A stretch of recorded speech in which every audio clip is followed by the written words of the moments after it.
State ने बोला था कि अब हार्ड स्टेट का कॉन्सेप्ट होगा। हम लोग बड़े एक्साइटेड थे, मुहिब वतन पाकिस्तानी तो बहुत एक्साइटेड थे।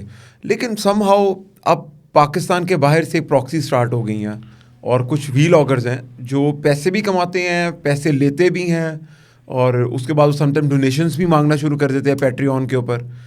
उनके बारे में स्टेट की क्या पॉलिसी होगी? देखें ये जो है वो ये गद्दार वतन है, ठीक है। ये बाहर बैठे हुए हैं, इंग्लैंड में मौजूद हैं, कुछ कोई कनाडा में मौजूद हैं, उधर बैठ के ये पाकिस्तान के ख़िलाफ़ ऑल फॉल बकते हैं इनको, बिकॉज वहाँ से इंडिया से इनको फंडिंग आती है। मैंने आपको इससे पहले भी जिक्र किया कि 5th जनरेशन वॉर क्या है, वो यही वॉर है, ठीक है।